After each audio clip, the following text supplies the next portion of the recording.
پیارے بچوں، آج کی کہانی ہے لالچ کا انجام۔ ہرے بھرے درخت برف باری کی وجہ سے سفید نظر آ رہے تھے۔ سردیوں کے دن تھے۔ برف باری ہوتے ہی جنگل میں سناٹا چھا گیا تھا۔ جن جانوروں نے سردی کی آمد سے پہلے خوراک کا ذخیرہ کر لیا، وہ مزے سے گھر میں بیٹھ کر کھا پی رہے تھے۔ جنہوں نے کوئی انتظام نہیں کیا تھا، وہ سردی سے کانپتے ہوئے خوراک کی تلاش میں نکلے ہوئے تھے۔ لومڑی رات کا کھانا موٹے خرگوش اور گول مٹول چکور سے حاصل کرتی تھی۔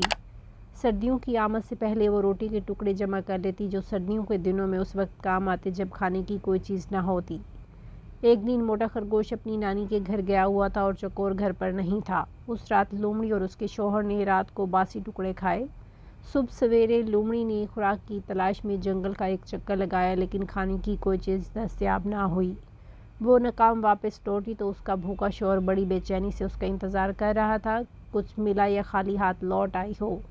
اس نے بڑی بے صبری سے سوال کیا۔ لومڑی نے اپنے نکھٹو شوہر کو گھو کر دیکھا اور پھر کہا، اس شدید سردی میں بھلا کیا مل سکتا ہے؟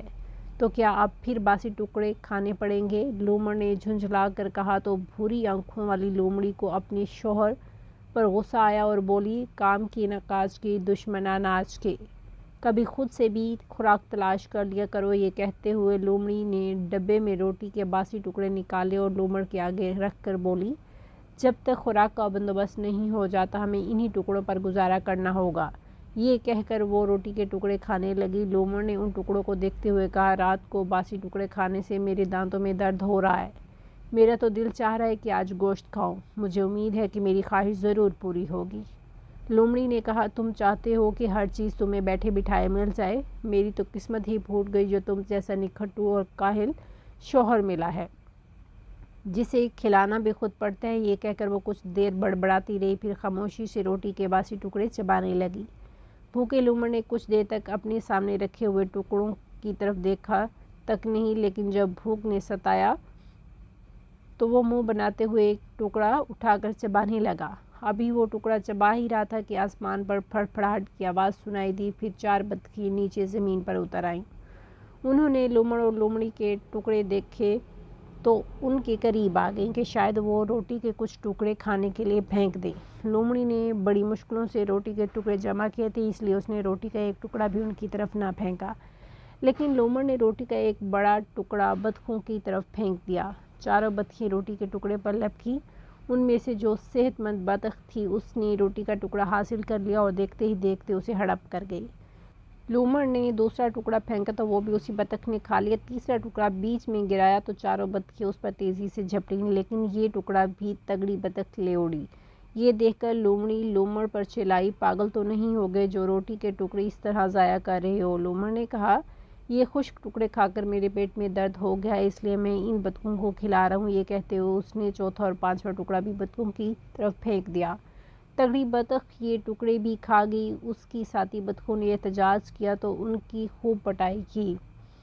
بطخ کی یہ حرکت دیکھ کر لومڑ نے کہا، کتنی لالچ ہے یہ بطخ، اپنی ساتھی بطخوں کا حصہ بھی کھا رہی ہے۔ لومڑ نے کوئی جواب نہیں دیا۔ اب وہ روٹی کے ٹکڑے صرف اسی لالچ بطخ کی طرف پھینکے گا۔ دوسری بطخوں کا حصہ کھا کھا کر تگڑی بطخ کا پیٹ پھول گیا۔ اس نے اتنا کھا لیا کہ اب اس سے ادھر ادھر اڑنا دوڑنا مشکل ہو گیا۔ بس کرو، تم نے تو سارے ٹکڑے اسی لالچی بطخ کو کھلا دیے، لومڑی نے چلا کر لومڑ کو کہا، لیکن اس نے لومڑی کی بات پر کوئی دھیان نہ دیا۔ یہ دیکھ کر لومڑی بہت خفا ہوئی اور بڑبڑاتی ہوئی اپنے بٹ کے اندر چلی گئی۔ تگڑی بطخ ٹکڑوں کے لالچ میں لومڑ کے قریب آ چکی تھی۔ لومڑ بھی جان بوجھ کر ٹکڑے اپنے قریب گرا رہا تھا۔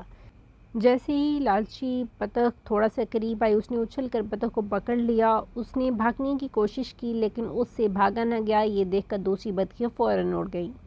لومڑ مزے سے لالچی بطخ کو منہ میں دبائے بٹ کے اندر داخل ہوا۔ اس نے بطخ کے پر نوچے اور گوشت لومڑی کو پیش کرتے ہوئے کہا، میں نکھٹو اور کام چور سہی، لیکن اتنا احمق بھی نہیں کہ اپنی ساری خوراک ایسے ہی کسی کو کھلا دوں۔ اب تمہاری سمجھ میں آ گیا ہوگا کہ میں سارے ٹکڑے اس لالچی بطخ کو کیوں کھلا رہا تھا۔